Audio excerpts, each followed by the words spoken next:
하나님의 말씀 앞에 우리 함께 나가기 원합니다. 오늘 우리가 함께 묵상할 말씀이 창세기 25장 19절에서 34절까지의 말씀인데, 제가 오늘 19절에서 34절 말씀을 다 준비를 하려고 전하려고 준비를 하고 있었는데, 어제 이제 말씀을 좀 마무리를 하면서 다시 보니까 오늘 특별히 17절에서 26절에 나온 이 말씀에 좀 집중해서 우리가 말씀을 다루고, 그다음에 다음 주에 이어서 27절에서 34절 말씀을 연달아 다루는 것이 좋겠다 생각이 들었습니다. 오늘 제목이 무엇을 빼앗기셨습니까? 라는 제목입니다. 무엇을 빼앗기셨습니까? 우리가 신앙생활하면서 하나님 앞에 우리가 서면서 빼앗기고 있는 것, 잃어버리고 있는 것이 있다라는 그 말씀인데, 이것을 오늘과 그 다음에 다음 주 두 번에 걸쳐서 함께 생각해 보려고 합니다. 오늘은 특별히 이 이삭에 대한 부분입니다. 이삭이 리브가와 함께 어떻게 하나님 앞에 나아갔는가, 또 이삭과 리브가를 통해서 우리가 혹시 빼앗기고 있는 것이 무엇인가 하는 것을 발견하는 시간을 함께 가지려고 합니다. 아브라함의 집안 이야기를 쭉 우리는 보고 있습니다.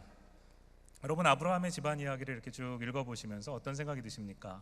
저는 이 집안이 참 못난 집안이구나 하는 생각이 듭니다. 이게 못났다는 것이 아니라 자녀를 참 못 낳은 집안, 그래서 못난 집안이구나 하는 생각을 하게 되는데, 대대로 이 집안 여자들은 불임입니다. 불임의 그 고통의 기간을 보내는 것이 공통점입니다. 아브라함의 아내 사라, 굉장히 긴 기간을 고통하며 불임의 기간을 보냈습니다. 또 이삭의 아내 리브가도 오늘 본문에서 보는 것처럼 마찬가지로 이 불임의 기간을 보냅니다. 또 야곱의 아내 라헬 그리고 레아도 한때 이 불임의 기간을 겪는 것을 봅니다. 이 집안이 대대로 이 며느리들이 이 불임의 시간을 겪는 것, 그것을 보면서 여러분은 어떤 생각을 하십니까? 아브라함의 집안이 어떤 약속을 받은 집안인가 하는 것을 생각해 보면 이 불임의 기간이라는 것은 굉장히 이상한 일입니다. 아브라함이 받은 약속, 아브라함과 이삭과 또 야곱 대대로 받은 약속이 무엇인가 하면, 하나님이 주신 말씀이 이것입니다. 내 자손을, 그러니까 아브라함에게서부터 나오는 이 모든 그 너의 자손을 내가 하늘의 별과 같이 번성하게 하며 이 모든 땅을 내 자손에게 주리니 내 자손으로 말미암아 천하 만민이 복을 받으리라. 하나님 말씀하셨습니다. 자손이 얼마나 많아질 것인지 하늘의 별과 같이 많아질 것이라고, 그렇게 하나님이 약속을 해주셨습니다. 하늘의 별과 같이 많은 자손을 약속받은 이 집안이, 문제는 대대로 이와 같은 자녀 한 명을 얻지 못하는 이 불임의 고통의 기간을 굉장히 길게 보내고 있다는 것입니다. 하나님의 약속된 이 축복을 받기 위해서는 임신과 출산, 이 자녀를 주시는 것이 굉장히 자연스럽고 당연한 일일 것 같습니다. 그런데 이 너무나도 하나님의 약속을 이루기 위해서 자연스럽고 당연한 이 일이 굉장히 당연하지 않게 굉장한 어려움을 겪으면서 성취가 되어진다는 것이죠. 여기에 하나님이 우리에게 주시는 메시지가 있습니다. 도대체 하나님께서 왜 이렇게 이 집안에 대대로 이런 불임의 경험을 주실까? 이 질문에 대해서 우리가 바로 대답을 하기보다는 이 질문을 다른 각도에서 한번 다른 질문으로 바꾸어 볼 수가 있습니다. 만약에 하나님이 이와 같은 고통의 불임의 기간을 주시지 않았다면 어땠을까? 하나님이 너무나도 쉽게 이 아브라함의 이 자녀들이 쉽게 자녀들을 또 낳을 수 있었다면 어땠을까 하는 것이죠. 오늘 본문을 보면 이삭이 그의 아내 리브가가 임신하지 못하자 기도하고 있습니다. 25장 21절 말씀인데 성경을 한번 같이 읽어볼까요? 25장 21절 말씀 시작. 이삭이 그의 아내가 임신하지 못하므로 그를 위하여 여호와께 간구하매 여호와께서 그의 간구를 들으셨으므로 그의 아내 리브가가 임신하였더니, 이삭이 그의 아내 리브가가 임신하지 못하였기 때문에 한 행동 하나가 있습니다. 그것이 뭐죠? 성경에 보면 간구하였다라고 되어 있습니다. 간구하였다. 이게 기도하였다라는 말입니다. 그러니까 리브가가 임신하지 못하자 이삭이 기도를 시작했습니다. 리브가의 문제, 임신하지 못하는 이 문제를 해결하기 위해서 한 가지 행동을 한 것이 바로 이 기도라는 것입니다. 성경에서 지금 이 쓰이고 있는 여기에 간구하다, 기도하다라는 이 단어가 무엇인가 하면 히브리어 단어로 아타르라는 단어입니다. 이 아타르라는 단어는 일반적으로 우리가 그냥 기도하다, 하나님 앞에 우리 무엇인가 아뢰다라는 의미와는 조금 다르게 사용되어집니다. 이것은 무엇인가 하면 누군가를 위하여 우리가 중보하는 것입니다. 나를 위한 기도보다는 무엇인가 대상을 위해서 간절히 하나님 앞에 구하는 것, 대신 구하는 것, 이것이 중보인데, 여기서 지금 말하고 있는 것은 바로 지금 이삭이 아타르, 리브가를 위해서 이 중보의 기도를 하고 있다는 것입니다. 이삭이 리브가가 불임으로 인해서 고통받자 이 아타르 중보의 기도를 하는데, 그 기간이 굉장히 깁니다. 얼마나 길었을까요? 26절을 함께 볼까요? 26절에 보면 이렇게 기록되어 있습니다. 드디어 이제 쌍둥이 아들들을 낳게 되는데 26절 말씀을 보세요. 후에 나온 아우는 손으로 에서의 발꿈치를 잡았으므로 그 이름을 야곱이라 하였으며, 리브가가 그들을 낳을 때에 이삭이 몇 세였다고요? 60세였습니다. 60세. 이삭이 몇 세에 결혼했는지 아세요? 40세. 40세에 결혼을 했는데 리브가가 곧 임신하지 못한다는 사실을 발견한 것입니다. 그리고 60세가 되도록 이 긴, 거의 20년에 육박하는 이 긴 기간 동안에 이삭이 무엇을 했다는 거예요? 기도했다는 것입니다. 아타르, 중보의 기도를 하나님 앞에 리브가를 위해서 드렸다는 것입니다. 20년을, 무려 20년의 긴 불임의 이 기간 동안 이삭이 기도합니다. 이 사이에 이삭은 그의 아버지 아브라함이 했던 것처럼 다른 여인을 첩으로 들여서 자신의 방법으로 이 하나님의 약속을 이루는 이 계보를 이어가려고 하는 시도를 하지 않습니다. 이삭에게는 오직 리브가, 바로 이 한 여인뿐이었습니다. 리브가를 너무나도 사랑했던 그는 다른 데 한눈 팔지 않고 다른 방법을, 수단을 동원하려고 하지 않고 오직 한 가지, 하나님 앞에 리브가의 답답함을 하나님께서 들어주셔서 아이를 허락하여 주옵소서라고 하나님 앞에 아타르, 중보의 기도를 아뢰는 것, 바로 이 한 가지 행동을 했다는 것입니다. 만약에 하나님이 리브가의 이 태를 닫으셔서 불임의 기간을 주시지 않았다면, 리브가가 그렇게 간절하게 하나님께서 자녀 주시기를 기도했을까요? 또 하나님은 만약에 이 불임의 기간을 이삭과 리브에게 주시지 않으셨다면 이삭도 20년이나 된 그 긴 기간을 그의 아내를 위해서 기도할 필요를 느꼈을까요? 그렇지 않습니다. 이들은 기도할 필요를 느끼지 못했을 것이고 기도하지도 않았을 것입니다. 이들이 하나님 앞에 나아가서 중보의 기도, 이삭의 중보의 기도를 하게 된 한 가지 원인이 있다면, 그것은 바로 하나님께서 이삭과 리브가의 자식을 주시지 않았다는 사실입니다. 이 말씀을 보면 우리는 무엇인가 우리가 하나님 앞에 기도하고 또 특별히 누군가를 위해서 기도하기 위해서는 한 가지 중요한 동기가 우리에게 있어야 된다는 것입니다. 그것이 무엇일까요? 바로 나의 무능력입니다. 내가 무엇인가 할 수 없다고 느낄 때, 내가 사랑하는 리브가를 위해서 무엇인가 해줄 수 있는 것이 없다고 느낄 때에, 그때 내가 할 수 있는 행동이 무엇인가 하면 바로 내가 아니라 나의 능력으로 무엇인가 할 수 없기 때문에 하나님 앞에 나아가는 것입니다. 누군가를 위해서 중보 기도한다는 것은 그 대상을 첫 번째로는 사랑하기 때문입니다. 대상을 사랑하기 때문에 그를 위해서 기도해 주는 것이죠. 리브가가 옆에서 고통받고 자녀가 없으면서 아파하는 모습을 보면서 이삭은 사랑하는 리브가의 아픔을 자신의 아픔으로 느끼는 것입니다. 부부가 함께 아이를 못 갖지만 남편보다 더 고통스러운 것은 아내인 것이죠. 아내의 그 눈물을 보면서, 날마다 고통스러워하는 아내를 보면서 사랑하는 마음이 있기 때문에 그를 위하여 중보하고자 하는 마음이 있었던 것입니다. 또 사랑하는 아내를 위해서 중보해야 하는데, 사랑하는 아내를 위해서 무엇인가 해주고 싶은데 내가 할 수 있는 것이 없다고 느끼는 것입니다. 내가 할 수 없고 나의 무능력 때문에 아무것도 할 수 없다고 느껴질 때, 그때 비로소 우리는 그 대상을 위해서, 사랑하는 대상을 위해서 기도하기 시작하는 것입니다. 그것이 바로 중보기도의 동기입니다. 두 가지죠. 사랑하기 때문에 중보기도하게 되고, 나의 무능력 때문에 중보기도하게 되는 것입니다. 이삭은 그렇게 기도했습니다. 이삭도 리브가도 자신들의 능력으로는 결코 이 불임의 문제가 해결될 수 없다는 것을 깨닫게 되었습니다. 아마 처음에는 그렇지 않았을 것입니다. 한 해가 가고 또 한 해가 더 가고 또 한 해가 가면서 자신들이, 시간은 자꾸 흘러가는데, 나이는 들어가는데 여전히 태문은 닫혀 있고 임신할 가능성은 점점 줄어들어 갑니다. 자신들이 해결할 수 있는 문제가 아니라고 생각하는 바로 그 시점이 되자 이삭의 중보기도가 시작이 된 것입니다. 그렇습니다. 우리의 힘으로도 무엇인가 할 수 있다고, 가능성이 조금만 있다라고 생각하면 우리는 기도하려고 하지 않습니다. 그것이 여러분과 저의 본성입니다. 그렇지 않습니까? 여러분이 무엇인가 할 수 있다고 생각하면 기도가 안 나옵니다. 내가 아무리 대상을 사랑해도 이 대상을 사랑하기 때문에, 내 아내를 사랑하기 때문에, 내 자녀를 사랑하기 때문에 내가 무엇인가 해줄 수 있는 것이 있는 한도 내에서는 내 스스로 무엇인가를 하는 것이 먼저지 하나님 앞에 무릎 꿇는 중보의 기도가 먼저 나오지 않는다는 말입니다. 그것이 우리의 본성입니다. 내가 할 수 있는 것이 정말 없구나. 내가 이 자녀를 변화시키기 위해서 할 수 있는 것이 아무것도 없구나. 내가 사랑하는 자녀, 내가 정말 내 목숨을 다해도 주어도 아깝지 않은 이 자녀가 예수 그리스도를 아직 알지 못하고 있고, 혹은 예수님을 떠났는데도 불구하고 내가 할 수 있는 것이 아무것도 없구나 라는 생각이 들고 절망이 드는 바로 그 순간에 우리는 기도하기 시작하는 것입니다. 그 사랑과, 대상을 향한 사랑과 하나님 앞에 나 자신의 무능력을 인정하는 데서부터 이 아타르의 기도, 중보의 기도가 시작이 됩니다. 이삭은 그렇게 기도한 것입니다.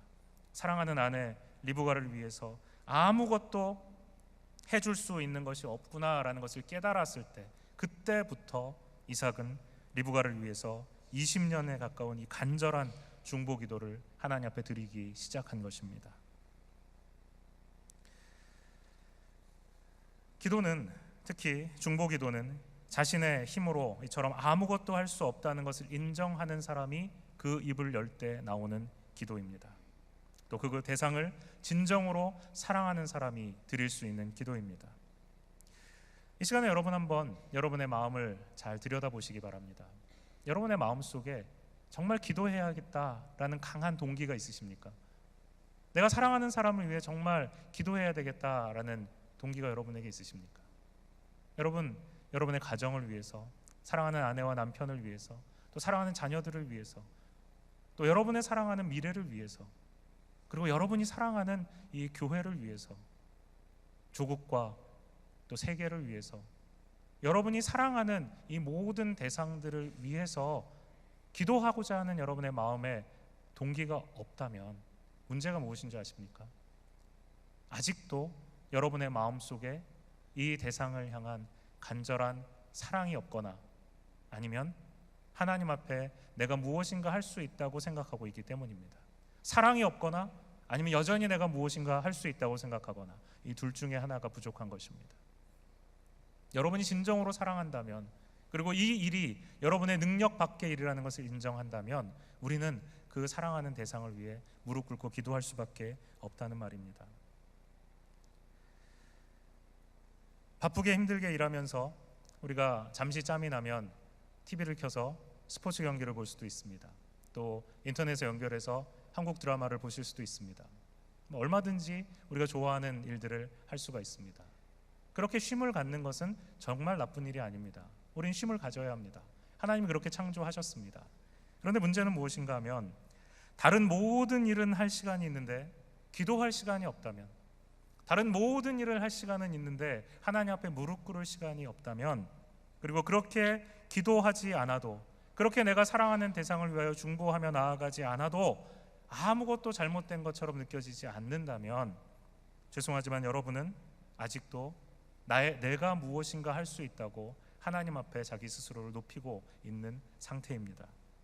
영적인 세계를 이해하지 못한 채 육신적인 삶만을 살고 있는 것이라는 말입니다. 어떤 분들은 저에게 말합니다. 목사님, 기도해도 아무 일도 일어나지 않던데요. 기도해도 아무 변화도 없던데요. 제가 얼마나 오랫동안 간절히 기도한 줄 아십니까? 그런데 아무 일도 일어나지 않아요. 실망했습니다. 저도 그분에게 물어보고 싶은 말이 있었습니다. 얼마나 기도하셨습니까? 얼마나 자신의 무능력을 인정하며 하나님 앞에 나아가셨습니까? 며칠, 몇 주, 몇 달, 몇 년? 그 기간이 얼마나 되십니까? 정말 철저하게 당신을 사랑하는 그 대상을 위해서 하나님 앞에 간절한 마음으로 기도해 보셨습니까? 하루 이틀 할 수 있습니다. 그러나 그 긴 기간을 한결같은 마음을 가지고 간절하게 주님 앞에 나아가서 아타르, 중보 기도하는 그 시간을 가져보신 적이 있습니까? 이삭은 20년을 당장 열매가 없어 보이는 이 중보 기도를 했습니다. 사랑하는 아내 리브가를 곁에 두고 사랑하는 아내의 고통의 모습을 눈으로 생생하게 지켜보면서 하루를, 이틀을, 한 달을, 1년을, 그리고 그렇게 20년을 기도했습니다. 너무나도 사랑하기 때문에 그 기도를 그칠 수 없었습니다. 하나님이 응답해 주실 때까지 아내를 위해서 기도한 것입니다. 여러분, 이삭이 믿음이 없는 사람이 아닙니다. 이삭은 하나님을 아는 사람입니다. 그리고 아브라함, 자신의 아버지인 아브라함이 자신에게 하나님이 어떤 약속을 주셨는지를 끊임없이 자기에게 가르친 것을 기억하는 사람이었습니다. 어쩌면 아브라함, 이삭, 야곱 중에 가장 하나님 앞에 경건하게 인생을 살았던 사람이 누구일까 생각해 보면 이삭이라고 저는 생각합니다. 하나님 앞에 경건하게 바쳐진 인생을 살았던 사람입니다. 그랬던 그가 결코 하나님의 뜻이 자신을 통하여서, 아브라함을 통해서 자신이 태어났고 자신을 통하여서 또 다른 자녀를 주셔서 바로 이 약속, 온 세상에 하늘의 별과 같은 수많은 자녀들을 주실 것이고 그들을 통하여서 하나님이 이 온 땅에 축복하실 것이라는 그 약속을 잊어버렸을 리가 없습니다. 의심하였을 리가 없습니다. 그런데 그럼에도 불구하고 당연히 이루어 주실 그 약속을 위해서 20년을 한결같이 기도했습니다. 왜요? 옆에 고통하는 리브가가 있었기 때문입니다. 내가 사랑하는 리브가의 눈에서 눈물이 나는 것을 보고 있기 때문입니다. 그래서 하나님 앞에 그렇게 기도하는 것입니다. 하나님, 하나님의 약속이 분명히 이루어질 줄 믿습니다. 언제일지 모릅니다. 그러나 하나님의 약속이 이루어지는 것을 저는 믿습니다. 그런데 옆에 있는 리브가, 저의 사랑하는 아내가 고통하고 있습니다. 하나님께서 응답하실 것이라면 하루라도 속히 응답하여 주옵소서. 이것이 바로 이삭의 마음에서부터 우러나오는 간절한 아타르 중보의 기도였습니다. 여러분, 우리의 기도가 왜 능력이 없는지 아십니까? 바로 이 사랑이 결여되어 있기 때문입니다. 우리가 기도해야 할 대상에 대한 사랑이 식어버렸을 때 우리의 기도는 간절함을 잃어버립니다. 우리 교회가 왜 초대교회와 같은 열정과 힘이 없는지 아십니까? 우리가 빼앗긴 것이 있기 때문입니다. 우리의 사랑이 사라져버렸기 때문입니다. 여러분, 정말 교회를 사랑하십니까? 여러분, 정말 주님이 피값 주고 사신 예수 그리스도가 머리 되신 교회를 정말로 사랑하십니까? 이 사랑이 우리 안에서 사라져버릴 때, 하나님께 마땅히 돌려드려야 될 그 사랑을 세상에 빼앗겨 버렸을 때 교회는 중보 기도하는 사람들을 잃어버리게 됩니다. 교회를 위해 중보할 수 없습니다. 왜요? 교회를 진정으로 사랑하지 않기 때문입니다. 교회를 정말로 사랑한다면 우리는 주님 앞에 이 교회의 현실을 보면서 기도하게 됩니다. 우리가 우리의 자녀를 사랑한다면 그 자녀를 위해 간절하게 기도할 수밖에 없는 것과 똑같습니다. 사랑하기 때문에 기도하는 것입니다. 사랑이 사라졌기에, 그 사랑을 빼앗겨 버렸기에, 그 사랑을 세상에 빼앗겼기에 교회를 위한 기도가 사라지는 것입니다. 교회를 위한 기도가 사라진 곳에 능력과 열정과 힘은 찾아볼 수 없게 됩니다. 사도행전을 읽으면서, 신약 성경을 읽으면서 초대교회에 나타났던 그와 같은 힘과 능력이 사라져버린 것에 대해서 여러분 이상하게 생각하지 않으십니까? 많은 원인이 있지만 저는 그 가장 중요한 원인에 교회를 사랑하는 성도들의 그 사랑을 세상에 빼앗겨 버렸기 때문이라고 생각합니다. 그 사랑을 빼앗겨 버렸기에 주님 앞에 무릎 꿇고 기도하지 않기 때문에 주님이 부어주시는, 주님만 주실 수 있는 하나님의 능력도 상실해 버린 것입니다. 무엇보다도 먼저 우리는 이 사랑을 회복하기를 위해서 하나님 앞에 기도해야 합니다. 하나님, 주님이 사랑하시는 이 교회, 주님이 모든 것을 다 바쳐서 사랑하신 이 교회를 사랑하게 해 주옵소서. 이 기도부터 우리가 함께 시작해야 합니다. 그리고 하나님 앞에 나아가서 내가 이 교회를 위해, 하나님의 교회를 위해 할 수 있는 일이 없다라는 이 무능력을 인정하며 기도하는 데서부터 우리는 출발해야 합니다. 조국 교회의 역사도 우리 신앙의 선배들의 이와 같은 중보 기도로부터 시작되었습니다. 하나님께 예배하기 위해서, 말씀을 듣기 위해서, 기도하기 위해서 쌀을 짊어지고 가면서 자리에 머무르면 쌀을 꺼내가지고 생쌀을 씹으면서, 혹은 기회가 되면 그것을 끓여 먹으면서 몇 주를 걸어서 하나님의 말씀이 전해진다는 곳, 가르쳐진다는 곳에 찾아갔습니다. 하나님의 말씀을 듣기 위해서 예배당을 찾아서 새벽부터 밤까지 하루 종일 몇 주간을 한자리에 앉아서 말씀을 듣고 간절히 기도했습니다. 우리 신앙의 선배들은 기도밖에는 방법이 없다는 것을 알고 있었기 때문입니다. 하나님의 교회를 하나님의 교회답게 하는 그 일에 기도 말고는 다른 방법이 없다는 사실을 알고 있었습니다. 나의 무능력을 인정하는 바로 그 시점, 나의 사랑을 가지고 주님 앞에 나아가며 나의 무능력을 인정하는 바로 그 시점, 그 시점부터 성도는 기도하게 되어 있습니다. 여러분, 우리의 삶에 일어나는 모든 일들 중에 어떤 일도 당연한 것, 저절로 되어지는 것은 없습니다. 모든 것이 하나님이 허락하여 주신 은혜이고 하나님의 특별한 계획과 섭리 가운데 일어나는 일들입니다. 막으시는 분도 하나님이시고 여시는 분도 하나님이심을 믿으시기 바랍니다. 우리가 할 수 있는 일이 없습니다. 이 사실을 인정한다면 우리가 어떻게 기도하지 않을 수 있겠습니까? 교회가 세상을 위해서 염려하며 걱정해야 할 텐데, 지금 우리가 이 세상을 바라보면 오히려 세상이 우리를, 교회를 걱정하고 염려합니다.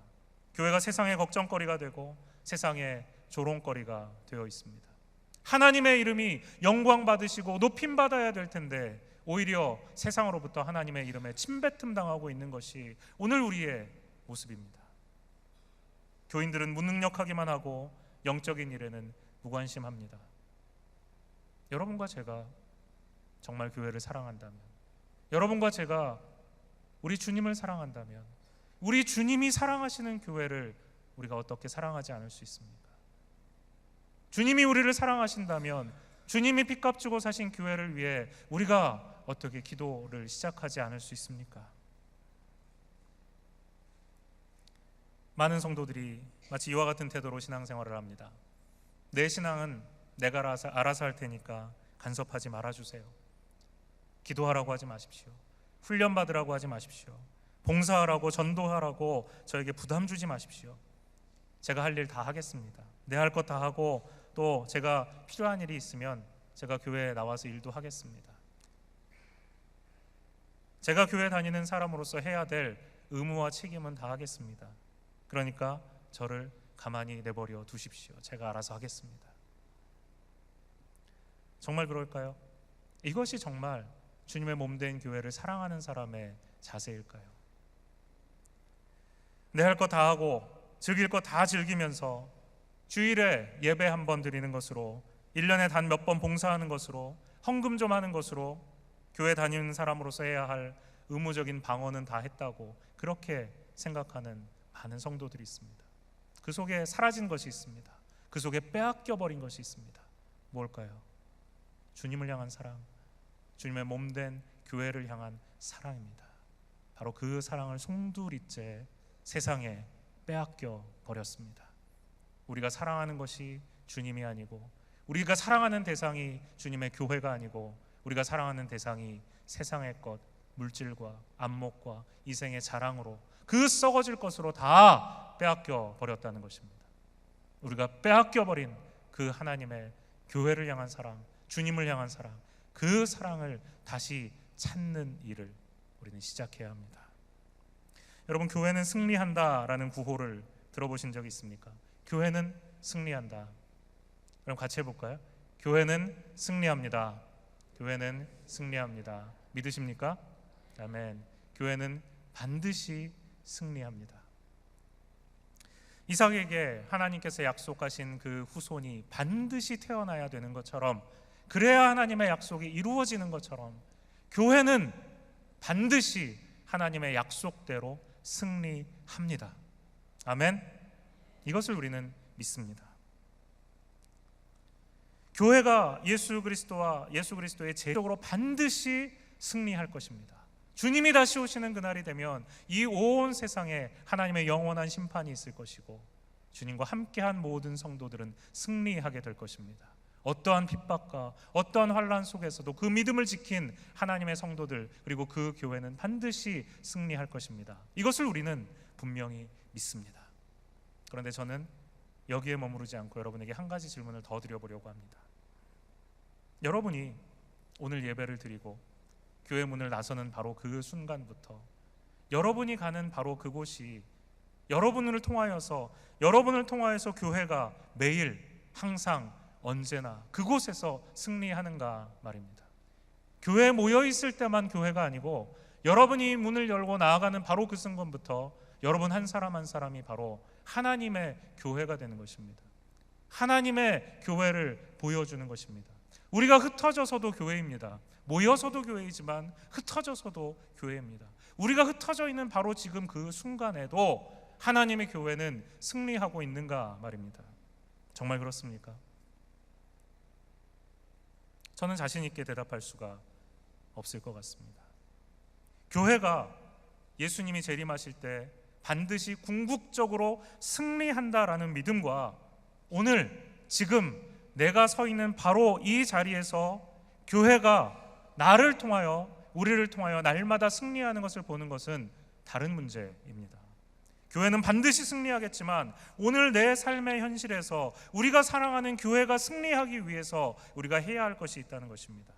그것은 무엇인가 하면 바로 이삭과 같이 아무 변화가 없어 보여도 내가 기도하는 것이 전혀 하나님 앞에 상달되어지는 것 같아 보이지 않아도, 내가 아무리 기도해도 내 사랑하는 리브가에게 임신의 소식이 안 들려도, 그렇게 응답이 없어 보여도 하나님 앞에 묵묵하게 엎드려 기도하는 자세, 중보자의 자세, 바로 그 기도, 그 끝없는 하나님의 교회를 향한 사랑과 기도의 자세, 그것이 우리에게 사라져 있다는 것입니다.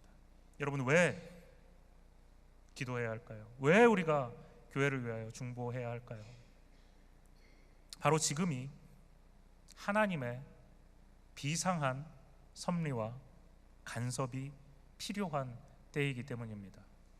바로 지금이 철저하게 우리가 무능력함을 하나님 앞에 고백할 수밖에 없는 때이기 때문입니다. 리브가의 불임이라는 장애물이 이삭을 기도하는 사람으로 훈련했습니다. 리브가를 위해, 사랑하는 리브가를 위해 간절히 기도하는 사람으로 이삭을 훈련시켰습니다. 만약 지금 여러분에게 리브가의 불임이라는 장애물이 있다면 그것이 재정 문제일 수도 있고, 미래에 대한 염려일 수도 있고, 결혼을 하지 못한 어려움일 수도 있고, 자녀의 문제들일 수도 있습니다. 그 문제를 여러분이 놓고 하나님 앞에 기도하시지 않겠습니까? 왜요? 여러분이 사랑하는 아내를 위한 것이고, 여러분의 사랑하는 남편을 위한 것이고, 여러분의 사랑하는 자녀를 위한 것이고, 여러분의 사랑하는 인생을 위한 것이기 때문이죠. 그래서 하나님 앞에 내가 할 수 있는 것이 없습니다 고백하며 기도하겠죠. 교회를 위해서도 마찬가지입니다. 우리가 교회를 바라보며 우리가 할 수 있는 것이 없습니다, 내가 무능력합니다, 교회를 변화시키기 위해서, 교회를 교회답게 하기 위해서, 주님이 사랑하시는 이 교회를 위해서 내가 할 수 있는 것이 없습니다 라고 인정하는 바로 그 순간에 우리는 하나님 앞에 나아가 이삭처럼 무릎 꿇고 하나님이 응답하시는 그날까지 응답이 오는 것 같아 보이지 않아도 끊임없이 기도하게 되는 것입니다. 하나님께서는 이삭에게 주셨던 하나님께 기도로 나아갈 수 있는 그 기회를 지금 우리 교회에게 허락하여 주시고 계신 것입니다. 교회가 세상 내 조롱거리가 되었다고 절망해서는 안 됩니다. 교회 리더들이 타락한 모습을 보인다고 해서 교회에 실망하고 좌절하고 교회를 떠나서는 안 됩니다. 우리가 보고 있는 이 땅의 교회의 형편없는 모습, 교회 리더들과 목사들의 타락과 타성에 젖은 채 무기력해진 성도들의 모습을 보면서 우리는 절망할 수 있습니다. 그러나 이 무능력한 교회, 타락한 리더들과 무기력한 성도들을 보면서 하나님의 교회에 대해서 시니컬해지고 방관자가 되고 교회를 차라리 떠나서 나 혼자 신앙생활하는 게 낫겠다고 생각해서는 안 됩니다. 이 교회는 아무리 부족해도, 아무리 소망 없어 보여도 하나님의 아들이신 예수 그리스도께서 목숨을 바쳐서 사신, 그리스도가 머리 되신 살아있는 하나님의 교회이기 때문입니다. 교회가 하나님의 이 땅을 향한 유일한 소망입니다. 교회 밖에는 소망이 없습니다. 우리는 이 사실을 믿어야 합니다. 만약 여러분이 지금의 교회의 모습을 보면서, 그리고 성도들의 모습을 보면서 정말로 절망하고 계시다면 여러분은 교회를 사랑하고 계신 것입니다. 안타까운 마음을 넘어서 거룩한 분노가 우리의 마음 속에 있다면 그 분노는 교회가 싫어서가 아니라, 교회가 미워서가 아니라 교회를 정말로 사랑하기 때문입니다. 세상이 교회를 조롱하는 것과 성도가 교회를 품고 눈물을 흘리며 안타까워하는 것은 전혀 다른 모습입니다. 세상은 이삭과 리브가를 보면서 하나님의 자녀라면서, 하나님의 약속의 부부라면서 왜 자녀가 없는 거야? 왜 20년이나 그렇게 자녀 없는 시간을 보내는 거야? 세상은 그 부부를 향하며 조롱할 수 있었을 것입니다. 그러나 이삭은 임신하지 못하는 리브가를 향하여 손가락질하며 조롱하지 않습니다. 왜요? 리브가를 사랑하기 때문입니다. 하나님의 약속이 반드시 이루어질 것이라는 것을 믿기 때문입니다. 우리는 교회를 이삭이 리브가를 사랑하듯이 그렇게 사랑하며 그렇게 위해서 기도해야 합니다. 그것이 여러분과 저를 이 교회로 불러 모으신 하나님의 뜻이기 때문입니다. 소망 없는 교회, 절망적인 이 성도들의 모습은 결코 끝이 아닙니다. 이삭의 리브가를 향한 기도가 20년, 도대체 1년이 될지 2년이 될지 5년이 될지 모르는 상태에서 20년을 지속해야 했던 것처럼 우리도 하나님이 도대체 언제, 하나님이 원래 받으시고자 했던 그 교회의 영광을 다시 회복시키실 것인지, 그날이 언제일지 알지 못합니다. 그러나 알지 못한다고 해서 우리가 포기해야 되는 것은 아닙니다. 보이지 않아도 오히려 하나님 앞에 간절함을 가지고 이 기간을 기도하며 중보하며 아탈 중보의 기도로 하나님 앞에 채워야 합니다. 하나님이 하늘 문을 닫으시고 은혜 주시기를, 우리 위에 은혜 부어 주시기를 그치신 것처럼 보인다면 어느 순간 반드시 하나님이 다시 그 닫혔던 하늘 문을 여시고 우리 위에 은혜를 주실 날이 올 것입니다. 믿으십니까? 하나님이 닫으신 것 같아 보인다면 하나님이 여실 날이 반드시 오실 것입니다.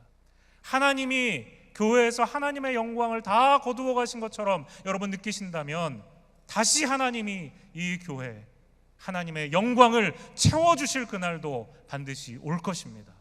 그리고 그 날은, 그 시점은 우리가 결정하는 것이 아니고 하나님이 하나님의 주권으로 결정하실 것입니다. 그리고 하나님이 그 하늘문을 여시고 다시 교회에 하나님의 영광을 부어주시는 그날이 되면 세상 사람들은 그 입을 막으며 깜짝 놀랄 것입니다. 이것이 진정한 교회구나, 이것이 하나님의 영광이 임한 교회의 모습이구나, 이것이 하나님의 성령에 충만한 성도들의 삶이구나, 그것을 보는 날이 반드시 올 것입니다. 이삭과 리브가에게 하나님께서 하나님의 약속의 자손을 허락하여 주신 그날이 반드시 온 것처럼 교회의 영광을 회복하시는 그날이 반드시 온다는 사실을 의심하지 마시기 바랍니다.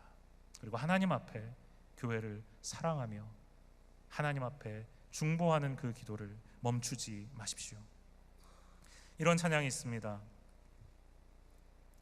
허무한 시절 지날 때, 깊은 한숨 내쉴 때, 그런 풍경 보시며 탄식하는 분 있네.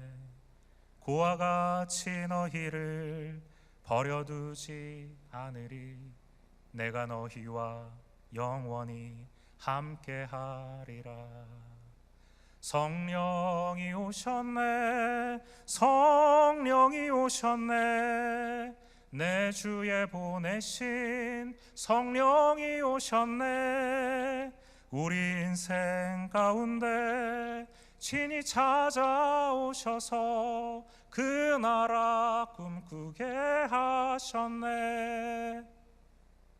이삭의 그 20년, 리브가의 그 불임의 20년은 마치 허무한 시절 지날 때 깊은 한숨 내쉴 때 같은 답답하고 소망이 없는 순간이었을 것입니다. 그때 그런 모습 보시면서 탄식하는 한 분이 계셨습니다. 고아와 같이 내버려 두지 않으시겠다고, 영원히 너희와 함께 하겠다고 말씀하신 바로 한 분이 계셨습니다. 바로 그분이 그 불임의 시간을 끝내고 이삭의 기도에 응답하셔서 드디어 그를 찾아오셨습니다. 성령이 오셨네, 성령이 오셨네, 내 주에 보내신 성령이 오셨네. 하나님께서 이삭의 인생에 친히 찾아오셔서 하나님의 약속을 이루셨습니다. 우리 교회, 조국의 교회, 그리고 이 세상에 허락하여 주신 주님의 이 교회, 하나님이 찾아오셔서 교회를 영광스럽게 회복하시는 그날을 하나님이 주실 것입니다. 저는 이것을 부흥이라고 부릅니다. 사람들은 흔히 부흥을 교회에 사람들이 많이 나오는 것이라고 생각합니다. 성도들의 숫자가 늘어나는 것이라고 생각합니다. 그것은 부흥이 주는 하나의 현상일 뿐입니다. 참된 부흥은 무엇인가? 부흥은 교회가 교회다워지는 것입니다. 부흥은 성도가 성도다워지는 것입니다. 부흥은 능력을 잃어버린 교회가, 본질을 상실한 교회가 다시 능력을 회복하고 다시 그 본질을 회복하는 것입니다. 부흥은 세상에서 조롱받던 교회가 다시 세상의 경외의 대상이 되는 것입니다. 이 모든 일이 언제 일어나는 줄 아십니까? 성령이 우리 위에 다시 임하시는 그날에 일어나게 될 것입니다. 사도행전 2장에 오순절에 성령이 임하였을 때 모든 사람들이 하나님의 능력의 교회, 주님의 그 크신 일을, 하나님의 그 크신 일을 자기들의 난 곳 언어로 듣게 되는 그 놀라운 영광의 날, 그날이 성령이 임하시면 우리 위에도 임하게 될 것입니다. 이것을 믿는 성도들이 되시기를 주님의 이름으로 부탁합니다. 엘리야에게 하나님께서 찾아오신 적이 있습니다. 선지자 엘리야를 기억하십니까? 갈멜산에서 바알 선지자들과 멋지게 싸웠습니다. 바알의 선지자들을 다 그 칼로 죽였습니다. 그리고 그 승리의 기쁨이 미처 식기도 전에 자기를 죽이겠다고 쫓아오는 이세벨에게 쫓겨서 광야로 도망갑니다. 그리고는 쓰러져서 로뎀나무 아래에서 지쳐 있었습니다. 그때 하나님께서 그를 먹이시고 재우시고 또 먹이시고 재우시면서 하나님께서 그를 소생케 하십니다. 그때 일어난 엘리야가 하나님 앞에 극도의 외로움을 호소합니다. 열왕기상 19장 14절에 보면 이런 말씀이 나옵니다. 내가 만군의 하나님 여호와께 열심히 유별하오니 이는 이스라엘의 자손이 주의 언약을 버리고 주의 제단을 헐며 칼로 주의 선지자들을 죽였음이오며 오직 나만 남았거늘 그들이 내 생명을 찾아 빼앗으려 하나이다. 이스라엘 자손은 주의 언약을 버렸습니다. 이스라엘 백성들은 하나님께 제사 드리던 그 제단을 칼로 헐어버렸습니다. 하나님의 선지자들은 다 죽임당했습니다. 지금 이 모습이 우리의 교회의 모습이 아닙니까? 100명 중에 단 2명도 젊은이들 중에 예수를 믿지 않는다고 하는 이 현실, 교회 나오라고 말하는 것조차 부끄러운 것 같은 현실, 이것이 우리의 현실 아닙니까? 하나님을 믿고 하나님을 따르고 하나님을 영화롭게 하는 교회는 다 사라져버린 것 같은 그와 같은 현실 속에 우리가 살아가고 있지 않습니까? 그때 우리가 느끼는 마음이 무엇입니까? 오직 나만 남았거늘. 수많은 교회가 새로운 프로그램을 만들고 화려한 건물을 짓고 여러 가지 화려한 엔터테인먼트로 교회를 채웁니다. 설교자들은 더 이상 죄에 대해서 설교하지 않습니다. 긍정적이고 격려가 되는 메시지로 성도들에게 잠시 사라져버릴 위로를 주는 것으로 하나님의 말씀을 대체해버렸습니다. 참된 하나님의 말씀이 사라져버렸습니다. 이러한 영적인 현실 속에서 하나님의 마음을 아는 설교자, 하나님의 마음을 아는 성도들, 하나님의 마음을 아는 교회가 어떻게 절망하지 않을 수 있습니까? 어떻게 사랑하는 교회가 이 모양이 되었는데 기도하지 않을 수 있습니까? 이런 고독과 절망과 아픔을 느낀 한 사람, 그 사람이 바로 엘리야였습니다. 나만 이와 같은 절망과 고통을 느끼는 것 같은 그 상황 속에 하나님이 엘리야에게 오셔서 말씀하십니다. 너만 남은 것이 아니야. 너만 남은 것이 아니라고 하나님 말씀하십니다. 열왕기상 19장 18절 말씀에 하나님 말씀하십니다. 내가 이스라엘 가운데 7,000명을 남기리니 다 바알에게 무릎 꿇지 않고 다 바알에게 입맞추지 아니한 자니라. 이방의 신 바알에게 무릎 꿇지 않고 거짓된 신 바알에게 입맞추지 아니한 거룩한 성도, 성결한 성도 7,000명을 하나님께서 남겨두셨다고 했습니다. 나만 홀로 남았는 줄 알았다고 그렇게 생각하고 있는 엘리야에게 하나님이 말씀하시는 것입니다. 너만 홀로 남았다고? 아니야, 있는 일이 아니야. 내가 너를 위해, 너와 함께 기도할 수 있는 7,000명을 남겨두었다. 그들과 함께 싸워라. 그들과 함께 기도해라. 내가 사랑하는 하나님 여호와를 위하여 그들과 함께 기도하고 그들과 함께 나아가라고 주님 말씀하십니다. 여러분, 바로 여러분이, 바로 우리 교회가 하나님이 남겨놓으신 그 7,000명 중에 한 명이 되기를 간절히 소망합니다. 하나님이 이 마지막 때 주님이 사랑하시는 이 교회를 위하여 중보하도록 뜨거운 사랑의 마음을 가진 그 한 사람을 정결하게 구별하셨을 때 바로 그 7,000명 중에 한 명이 우리 교회가 되기를, 우리 성도들이 되기를 주님의 이름으로 간절히 부탁합니다. 김남준 목사님이 이런 말씀을 하신 적이 있습니다. 예수님으로부터 심한 책망을 들었던 시대의 교회마다, 심한 책망을 들었던 시대의 교회마다 거짓된 만족에 빠져 있었던 것을 기억하십시오. 영적 각성 없이는 교회와 자신의 현실을 정확하게 볼 수 없습니다. 교회는 하나님 앞에 책망을 들어야 할 상황인데 교회는 자기 만족 가운데 빠져 있습니다. 이 정도면 됐지, 이 정도로 사람 많이 모이면 됐지, 이 정도로 우리가 교회를 만들었으면 됐지.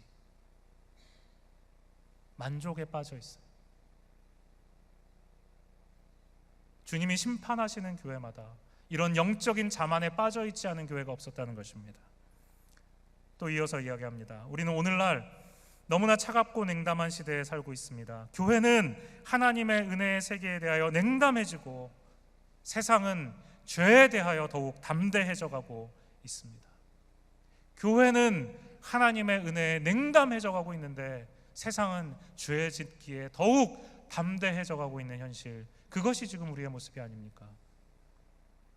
거짓된 만족에 빠진 교회, 매주일 영혼들이 하나님 앞에 나와 예배 드리는데도 그 영혼들이 예수님을 만나지 못하고 거듭나지 못하는 일이 반복되는데도, 영적인 회복의 감격, 하나님을 만난 성도들의 감격이 매주일 예배에서 사라져 버렸는데도 그저 그런 일에 익숙해져 버린 교회. 그냥 교회는 이런 곳이야, 교회는 그냥 이 정도 하나님 앞에 예배 드리고 가면 되는 곳이야 라고 만족해버리고 익숙해져 버린 교회, 그리고 그런 교회의 모습을 다음 세대에 전수하는 교회,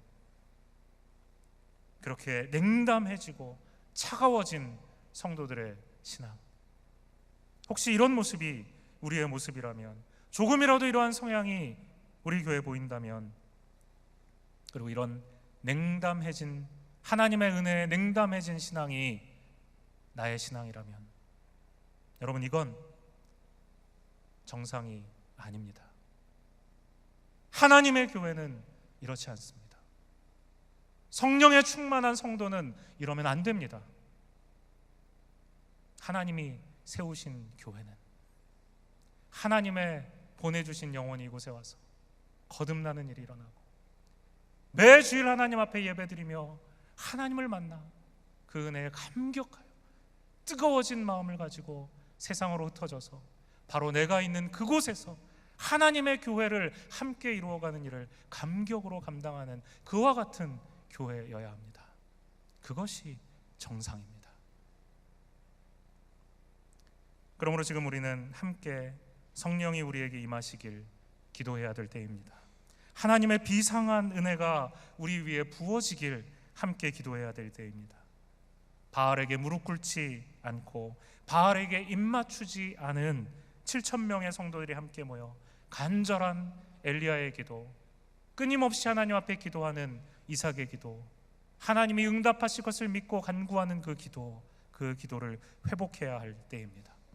우리의 사랑을 회복하고 우리의 무능력을 고백하는 바로 그 순간이 하나님의 은혜가 우리 위에 시작되는 그 순간이기 때문입니다. 이 시간 우리 함께 기도하겠습니다. 하나님, 오늘 여러분에게